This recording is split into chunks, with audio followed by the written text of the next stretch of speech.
Ten o'clock Monday morning, it's time for morning call. How are you? I'm Fab from Hamburg. Well, 10 o'clock where I am. God knows what time it is for you. Thanks for watching and listening anyway. We have a new week. And with that, of course, some new tech news. If I sound like I was running because I forgot a vital piece of equipment which I had to plug in during the intro. Luckily, I have an intro. So yeah, I am fully awake now. Anyway, so the first story you have today is one I alluded to on Friday that I couldn't report on because I hadn't written it yet. After I did the show on Friday, I wrote it, so now I can talk about it. So there was a case going on in Hamburg in front of the Oberlandesgericht, the Hanseatische Oberlandesgericht, as its full name is, by a Linux developer called Christoph Hellwig. He had sued VMware years ago, saying that VMware had infringed some of his copyright in the Linux kernel in ESXi, and had used GPL code and had not made the proprietary VMware software where the code was being used available under the GPL. That case was at the Landesgericht in Hamburg, and they basically rejected the case. They didn't look at the facts pretty much. So in Germany, this is civil law. We have civil law and criminal law, which is quite different. Civil law, being people suing each other, companies suing each other for, contract disputes, for example. Like this is a license contract dispute.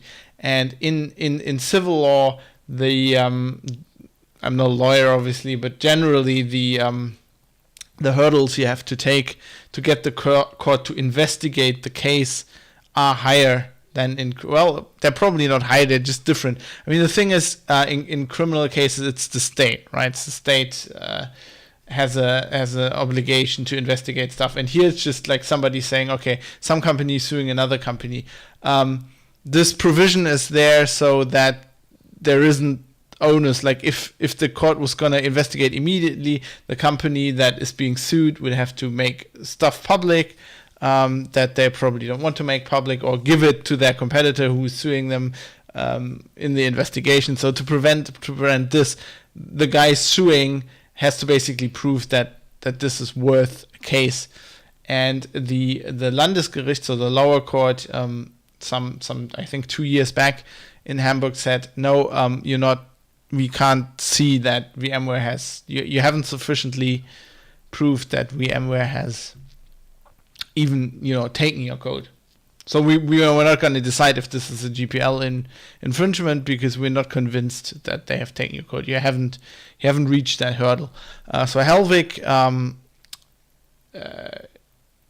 said, went to the next higher court, which is the Oberlandesgericht, and said, well, the Landesgericht did something wrong there. They should have considered my case, and basically went to the next, higher court. And the OLG has now decided the exact same thing. I was actually at the hearing they had in November, and you could already tell in that hearing that the court was leaning in that direction, and they have now decided. So basically, they haven't looked at the facts either. They're saying the evidence you have presented to us, saying to Hellwig, the evidence you have presented to us is not enough for us to consider this case. It looks like, I think pretty much Hellwig and VMware, they were pretty much on one page.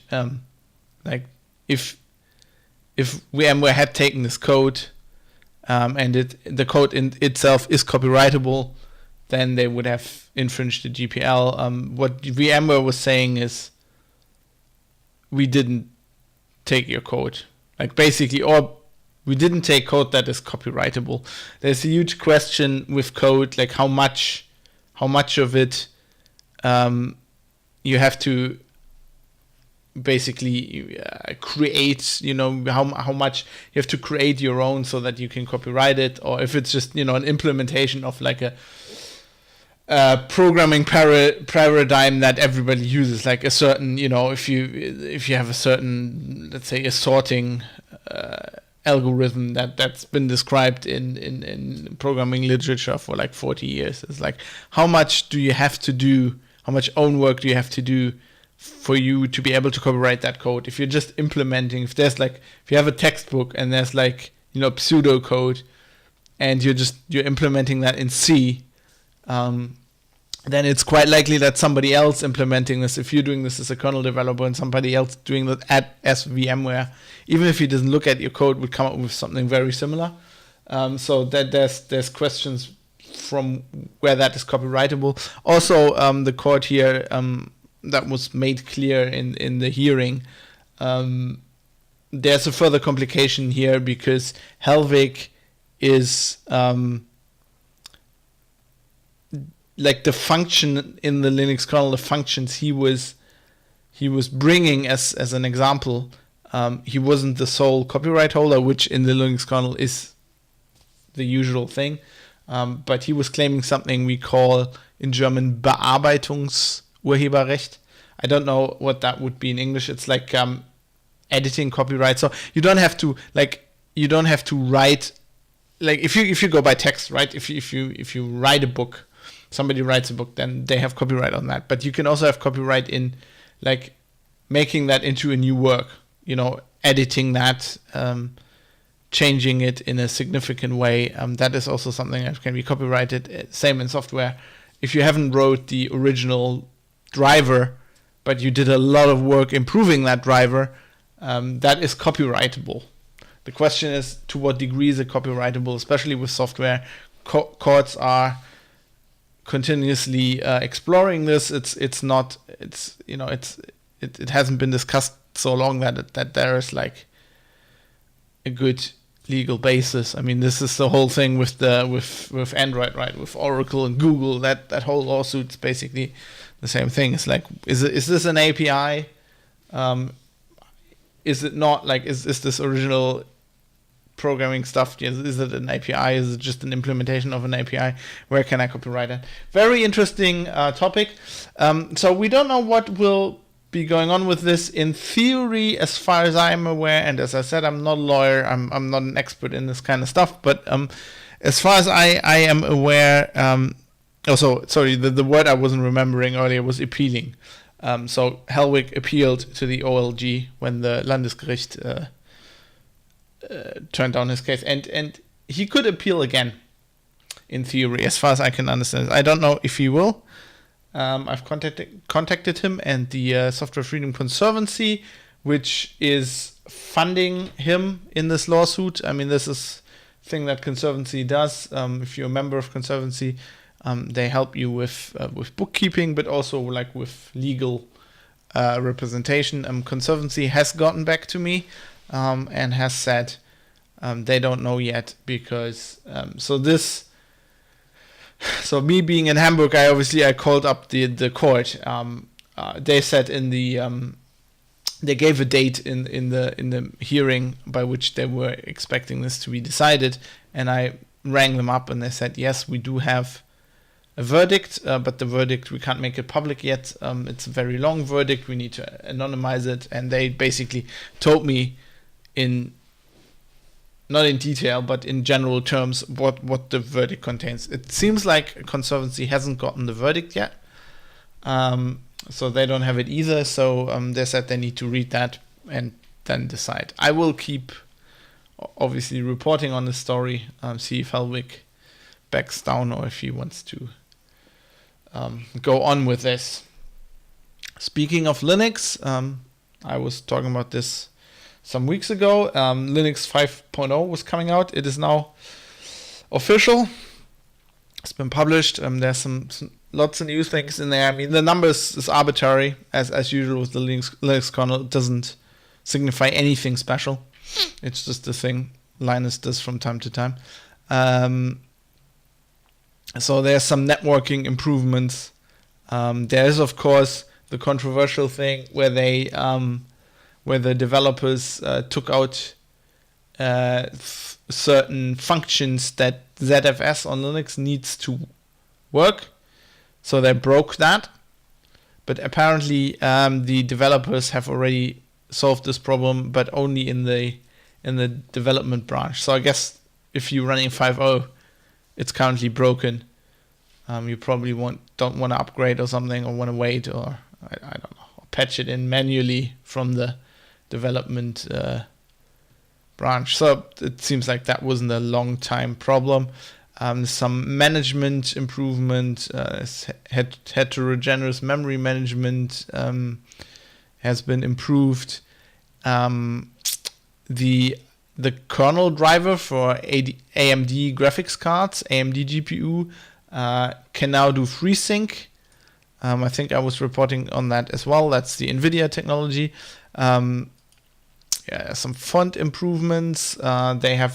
Google has introduced a new encryption algorithm called Identium.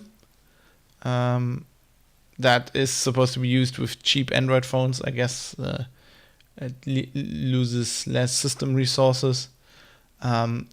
Linux now can also work with the hashing algorithm Stribog that is used in the Russian world for cryptography. So it's one of the Russian standard cryptography algorithms. I was reporting on that a while ago. Stribog and another algorithm. There was a security or a cryptologist basically saying there are some functions in here which we don't know why they're in there. And he was basically stopping short of saying this might be a backdoor.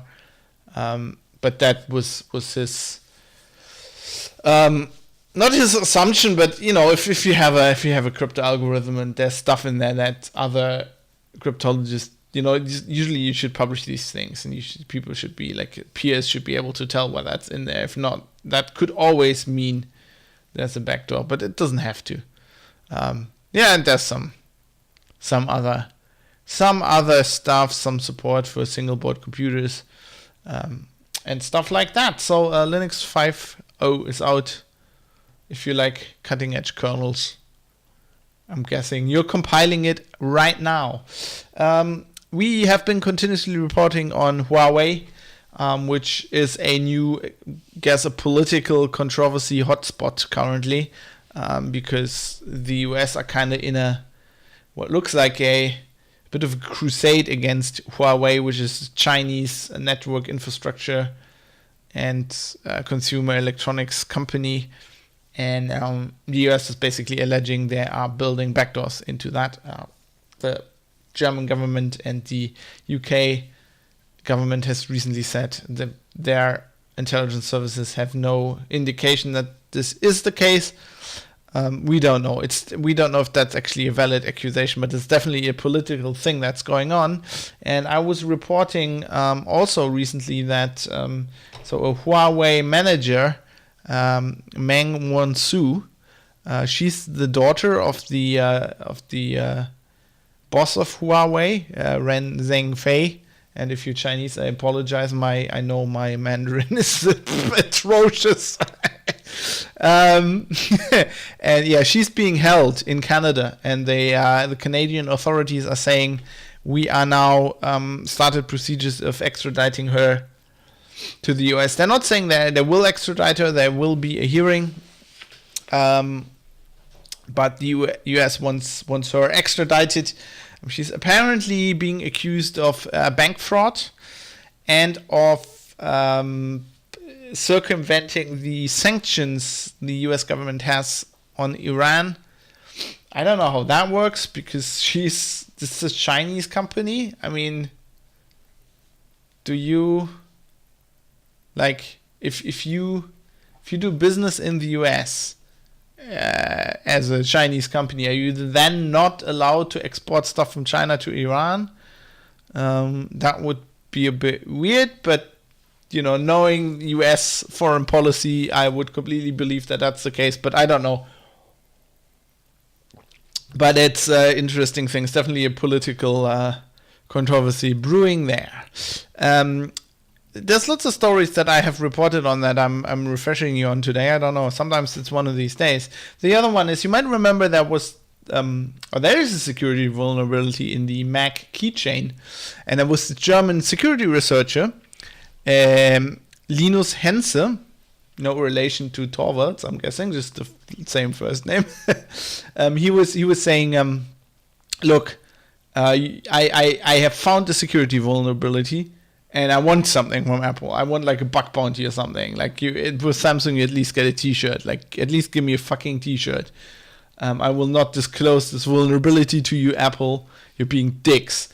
I think he has now thought about that long enough, and he has now said, Linus Henze that is, that he has provided Apple with details of this vulnerability pro bono, and has just given it to them, which I guess is a good move. Somebody probably told him, look, you announced this vulnerability. This means people like the NSA will find it. And if Apple doesn't find it first, then it's on your head that like systems will get owned, right?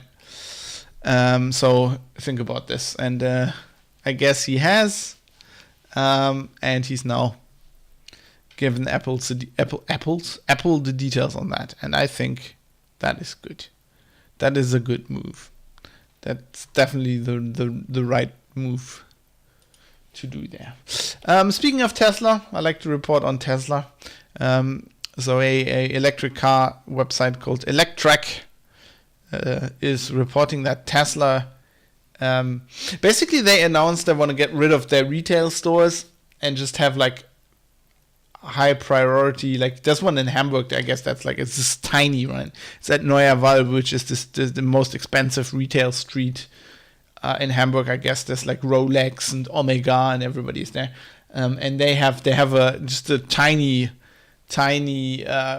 retail space there, which is basically just one car parked in there, and you can't test drive it. I guess you can just look at it, and they want to only keep those. They don't want to have like places where you can actually test drive and buy Teslas, and to do this, they're not firing their retail employees, but they're basically slashing their bonuses. And it turns out this is, I guess, the US. Sorry, in Germany, something like this is illegal, at least at the moment. I hope it stays that way. Basically, it turns out these retail employees get most of their money from bonuses. Like they make nearly no salaries, and then they just, like, if they sell cars, they get like big bonuses. And Tesla is slashing these, and it seems like this is to basically, they don't want to fire them outright, I guess, because that would be bad press. But they're now just basically firing them because they can't live anymore like this, which is, God, I don't know how that's better press. But this is Elon Musk, the guy who constantly tweets and then gets in trouble with the SEC. And he has sent a memo to employees which Electrek has obtained, basically explaining this move. Also explaining why apparently Tesla buyers are dumb. Because what Musk says here is, quote, last year 78% of all Model 3 orders were placed online. Okay, I buy stuff online, that's okay. I wouldn't buy a car online, but okay. Rather than in a store. And 82% of customers bought their Model 3 without ever having a test drive.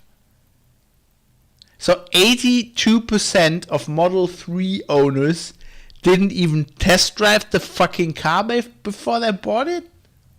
I mean, you're buying this is like new technology. You're an early, like what? I mean, I guess it's because they're earlier, they're like tech people, right? They're like people like me when I bought the first iPhone and having never tested it, right? I mean, that's bad enough. But with a car? I mean, come on. I mean, there's one thing if you just bought, like, okay, you went and said, okay, I'm going to buy a VW Golf just right off the website, right? It's a Golf. We know what kind, it's not changing that much. It's a Golf. It's been there for 50 years. We know what it does. Everybody has one, But like Tesla, I mean, yeah. But I guess in thinking about this, I have explained this. They're just early adopters. They're just like me with video games. Just like they're buying cars for $35,000.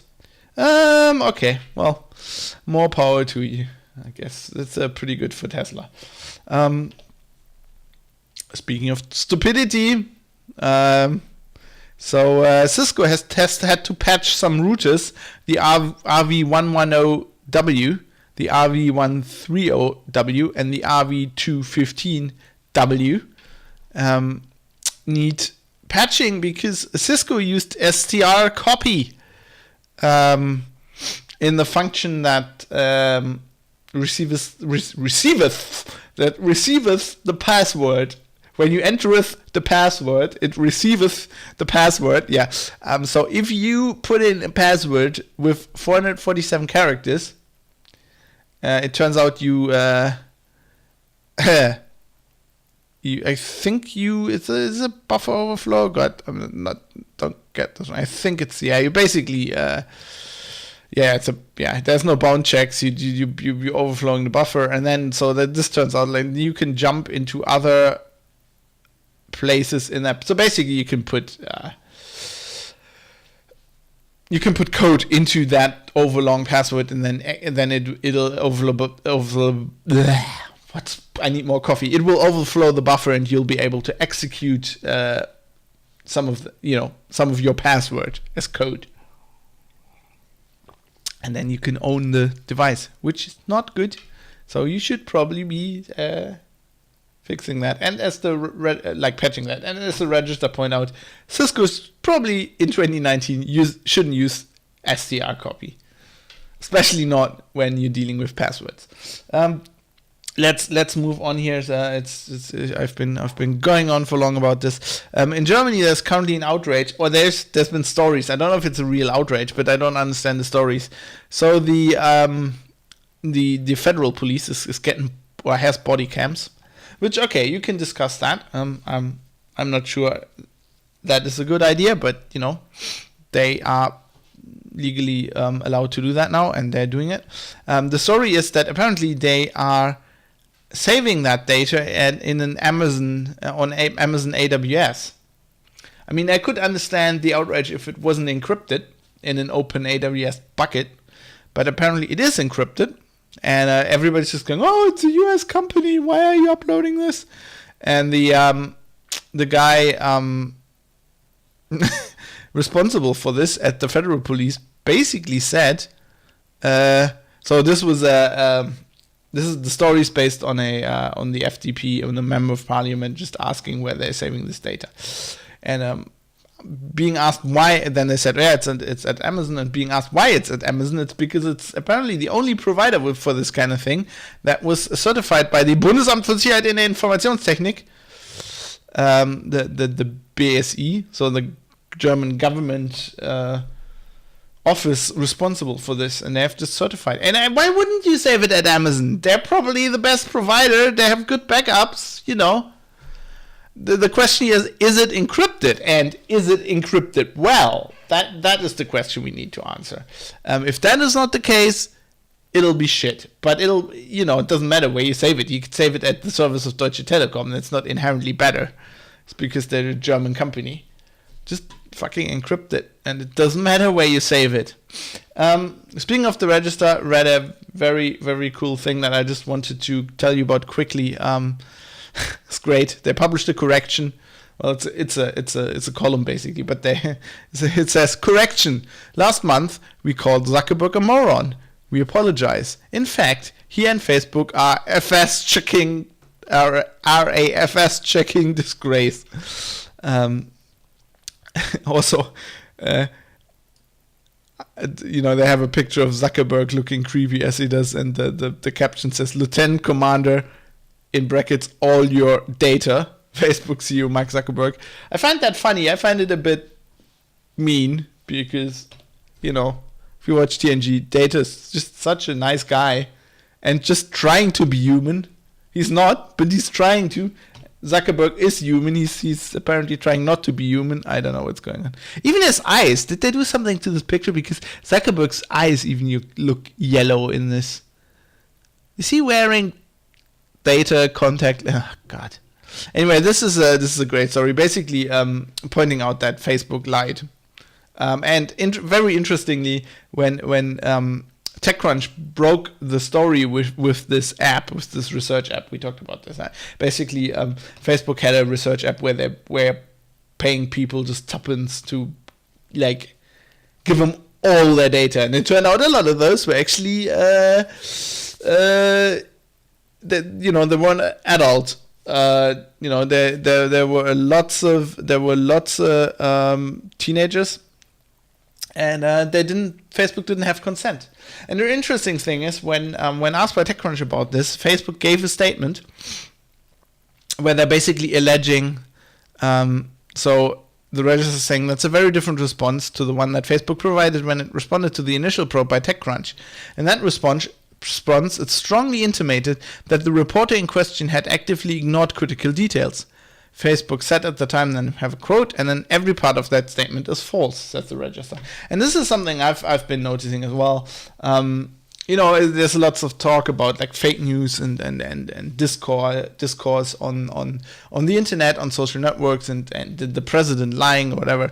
But the thing I've been noticing in my work is that basically you're a reporter, you're trying to report a story. What you have to do is you have to confront the company or the people, usually the company you're writing about, and then they will respond to you. And what I have noticed in the last few years is a blatant lies, just companies just lying to you, and trying to exploit the fact that they know that you sometimes, they know that you don't have the full information because you're just investigating this, and they're basically just trying to manipulate you.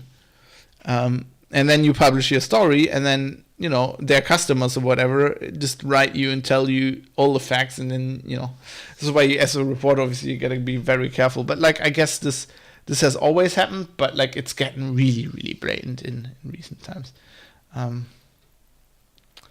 Jonathan MH says, because they'll give it to other governments in a heartbeat. I'm guessing you're talking about the German government and Amazon.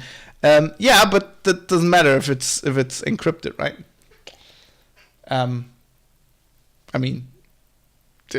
That's the point. That's why you need to encrypt it. Also, the thing is, I'm not so worried about that. I'm just worrying about leaks. And if you have it with a German company, there are often not as good with security, even companies like Telecom as a company like Amazon would be, and they get owned. Telecom is probably quite good, but German provider, and then get owned, and then all the data is out there. That is not good. Just encrypt it, and you can put it anywhere. That's why we have encryption. And if you can't encrypt it, don't use the fucking cameras. Yes, that's basically it. I have two what the fuck stories. To end the show. The first one is it's quite interesting. So I don't know if you heard about Apex Legends, but there were two games called Titanfall by a studio that is basically part of EA, and they were multiplayer. You can call robots from the sky. People actually really liked them. People that got into them, really liked them, but they weren't like they didn't have enough players. They didn't make enough money. If you read actually stories about them in the gaming press, you will see that especially the first one was just released on a very bad, like EA. I think they did it for both games. They basically shot their own games in the back by releasing them back to back to another huge title. I can't even remember what title that was, but it's like I think they did it for both games. Basically, they pretty much fucked up the release, and then enough people weren't playing it. So they made behind the scenes, they pivoted from a third game to just creating a battle royale in the same universe. I guess battle royale as you would do, right, these days. That's what you do. And they just pivoted to that, but they didn't tell anybody. Oh, I'm just think if my audio is a bit distorted. I'm just noticing this. I think I've bumped some. Yeah, I think I fixed it now. I think I've bumped one of the dials on my preamp. I'm sorry for that. Should really check that before I start the show. Anyway, shit happens. So basically, they behind the scenes, they pivoted to this game called Apex Legends, which is set in the same universe. You know, without the giant robots, I'm guessing, but uses a lot of the same art and stuff like that. And so they could put it out really quickly, and they kept it secret. Like, they really kept it secret. Nobody knew they were working on this, and they just launched it. And it's currently like the up and coming battle royale game. I mean, I think it's currently overtaking PUBG. It's not as big as Fortnite, of course, but yeah. But it was very, very secret. Now it turns out 11 months ago, somebody on Reddit posted a picture of an Apex Legends map and said a legend minimap for rumored Titanfall Battle Royale game, and got completely downvoted. And they actually asked, so this is a story on Eurogamer. So in a response, like Respawn Entertainment is the company, their community manager said, haha, I remember this. It was a relief to see folks blow it off, and I was thinking, well, he'll be able to say I was right when next year comes along. Yeah, so basically at the time there, everybody downvoted him. That's not real. And really hilariously,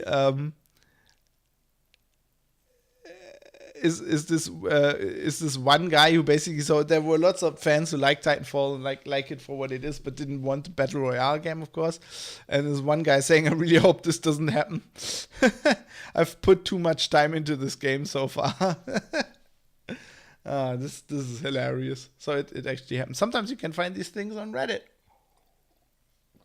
I wonder how that map got leaked, if he was like an early tester or something. But I thought that was a funny story, and an even funnier story. It just isn't that much really tech news, but I just found it hilarious. So the Register reporting that Subaru is recalling 2.2 million cars in the US because of this, because they are overwhelmed by the scent of hair shampoo. No, seriously.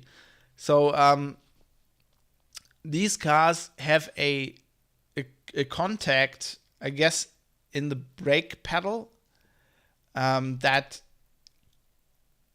gets clogged up. So lots of like hair products use silicone, I guess, to smooth like your hair, right?